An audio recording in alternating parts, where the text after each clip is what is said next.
तो नमस्कार दोस्तों, कैसे हैं? उम्मीद रखते हैं सब कुछ क्या होंगे, ठीक ही होंगे। नहीं है तो मेरे साथ क्या बोलिए, जय हिंद। और जय हिंद के साथ क्या करते हैं आज किस टॉपिक, तो मैं आपका एसके राजन सर है ना, एक्सपर्ट मैथ और साइंस के टीचर हैं।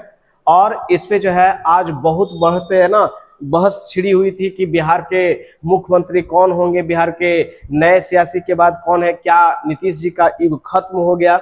तो इन सभी तमाम मुद्दों के बारे में लेकर हम आए हैं। और ये भी कहा गया कि फाइनल तो अब तो बन ही गए कि बिहार के मुख्यमंत्री कौन है। तो आप जने आदरणीय कौन है, तो सम्राट चौधरी साहब बन गए हैं, ठीक है ना। जो इसके पहले पूर्व डिप्टी है ना, मौजूदा भी जो बीजेपी से थे वो डिप्टी सीएम थे, लेकिन और उनके डिप्टी सीएम के साथ ही गृह मंत्रालय भी उन्हीं के साथ था बिहार का। लेकिन इसके पहले आपने कभी चुनावी दौर में कभी सुना होगा क्या कि अमित शाह जब उनके मुंगेर डिस्ट्रिक्ट में, क्योंकि इनके बारे में हिस्ट्री बताएंगे हम, कि सम्राट चौधरी के जब मुंगेर स्थित उनके अपने निवास पे ही जब अमित शाह केंद्रीय है ना रक्षा मंत्री जो थे वो क्या बता रहे थे, गृह मंत्री जो थे वो बता रहे थे, जो हमारे अमित शाह थे उन्होंने पहले ही बता दिया क्या कि आप सम्राट चौधरी की भारी मतों से इनको विजय बनाइए और इसे आगे चलकर इनको बड़ा आदमी बनाएंगे। इसका मतलब ये हो गया कि अमित शाह जी ने जो बोला वो करके दिखाएं, वो करके क्या क्या बताएं। उन्होंने बताया था 6 महीना पहले, आप उनका ऑन रिकॉर्ड वीडियो भी सुनिएगा, तो उन्होंने यही भाषण में दिया था कि हम अमित शाह ने खुद कहा कि सम्राट चौधरी को भारी मतों से विजय बनाए और विजय बनाने के दौरान जो है उनको हम बड़ा आदमी बनाएंगे। तो कंफर्म कर दिया पहले ना भाई कि बड़ा आदमी कौन होंगे, तो बड़ा आदमी का बड़ा पोस्ट मिलेगा। और बड़ा पोस्ट मिलने का मतलब ये हुआ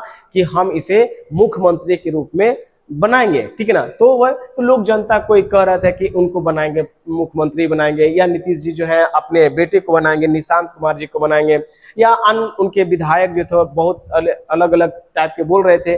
पर ये जो है आखिर बीजेपी ने ही क्यों सम्राट चौधरी का बीजेपी में शामिल करके उन्हें मुख्यमंत्री, यानी बिहार के नए मुख्यमंत्री जो बने वो कौन बने, सम्राट चौधरी। और ये जो है बीजेपी की पूरी मतलब बिहार के अभी तक जितने भी सरकार बने थे, जितने भी थे, तो कोई अनदर पार्टी से करके या एनडीए के गठबंधन से बने थे। लेकिन बीजेपी स्वतंत्र रूप से अपना कभी भी मुख्यमंत्री यहाँ पे प्रस्तावित नहीं किया था। लेकिन इतिहास में पहली बार जो हुआ जब हमारे आदरणीय नीतीश कुमार जी ने क्या बिहार के है ना सांसद के रूप में जो है वहां पे शपथ पत्र लिए, उनके बाद जो ये बहुत लंबे समय से अरसे से। अब बात रह गई कि सम्राट चौधरी क्यों, जदयू के भी नेता भी इतने बड़े दिग्गज नेता थे, उनके भी बहुत बड़े विधायक थे, फिर भी उनको नहीं बनाया गया, पर सम्राट चौधरी जी को ही क्यों बनाया गया। तो इसका मुख्य रीजन ये समझिएगा, सबसे पहला रीजन था ये कि बीजेपी को एक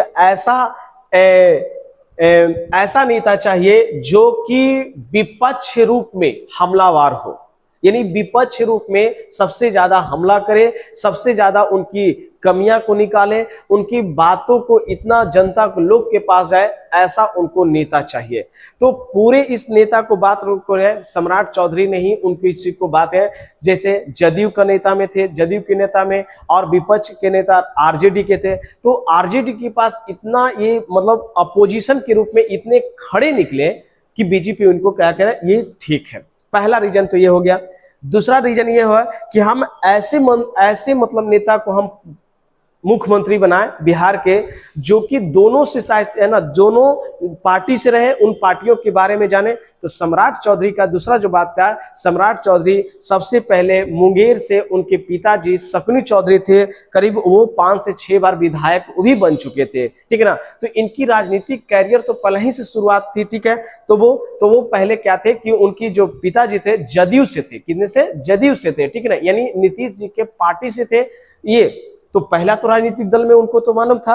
लेकिन कहा जाता है कि 90 के दशक में जो है आरजेडी के में राबड़ी देवी के शासन काल में जो हमारे सम्राट चौधरी थे वो एक मंत्री के पद में ग्रहण किए थे, ठीक है ना।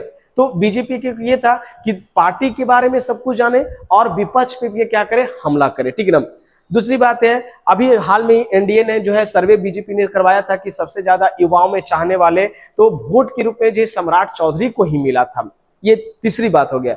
चौथी बात, बीजेपी ने सबसे बड़ा खेल किया जाति समीकरण, ठीक है ना। जैसे कहने का मतलब सम्राट चौधरी जो आते हैं वो कोयरी समाज से आते हैं। कौन सी समाज से आते हैं? कोयरी समाज से। और नीतीश जी का पार्टी जो आता है वो कुर्मी समाज से आता है, जिसको कहते हैं एक कुशवाहा के जो बोलता है लव और कुश को मानने वाले। तो कोयरी समाज और महतो समाज मिला के पूरे 7% जो है वोट समीकरण है। दूसरी है ना, ये बात हो गया कि अगर चलो मतलब सम्राट चौधरी के जो बैकवर्ड क्लास के जितने भी वोट होंगे सब इन्हीं को देंगे, ठीक है ना। तो बीजेपी का पूर्ण रूप से फंडा यही था कि बिहार में इनको बढ़िया से बीजेपी का संचालित कर सके, जो इनको तोड़ न सके। और बीजेपी ने 2023 में ही इनको बीजेपी का प्रदेश बना दिया गया था कि प्रदेश अध्यक्ष है, जो कि बहुत अच्छे ढंग से चला सके और एक अच्छी नींव। तो बीजेपी के ये पे बहुत आगे खड़े निकले। इसीलिए अमित शाह ने एकदम ऑन स्पॉट करके कि हम जो है मुख्यमंत्री है ना सम्राट चौधरी को ही बनाएंगे, क्योंकि ये हर राजनीतिक दृष्टिकोण से सबसे सर्वोपरि मानेंगे, सबसे अच्छे निकले। बीजेपी जो चाह रहा था उनके मुकाबले जो है हमारे सम्राट चौधरी साहब क्या कर रहे थे, काम कर रहे थे। यही इनका मूल कारण है। समझिएगा, पहला क्या रीजन बताया गया? पहला ये रीजन बताया गया कि ये पूरे आरजेडी से, किसका? आरजेडी से और जदयू से, ये दोनों से ये दोनों के पार्टी में सम्मिलित रह चुके थे। बिहार के हर गतिविधियां को मालूम था, ताकि बीजेपी को ऐसा मोहरा बनाया जाए, मोहरा किसी को बनाए कि ताकि जो बिहार को अच्छी ढंग से संचालित कर सके। खैर उनकी कोई बात नहीं, बीजेपी जो कहता है वो करता है और करके दिखाता है। जो बोल दिया वो चीज स्पष्ट है।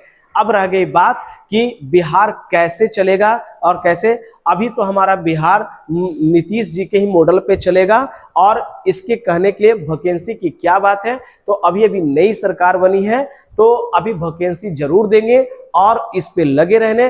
बाद में क्या होगा वो हम भी नहीं जा रहे हैं और आप भी नहीं जा रहे हैं। बस ये बात बता रहे हैं कि बिहार को आगे लेके चाहिए, और बिहार को बहुत उम्मीद है नीतीश जी को सरकार पे, ठीक है ना, भरोसा है। अभी जो है नीतीश जी के ही मॉडल पे बिहार चलेगा, संचालित रहेगा, इन्हीं के अनुभव भले इनको। लेकिन बीजेपी का मूल फंडा यही है कि बिहार में बीजेपी का ही सरकार चले, बीजेपी ही रहे। और नीतीश जी तो ऐसे तो भी ज्यादा समय के तो है नहीं, 30 तक वही रहेंगे। 30 के बाद जो है उनका तो पार्टी को इस तरीके से विलय करने के लिए एक बीजेपी जो है बहुत बड़ा योगदान निभा रहा है, अपना काम करेगा।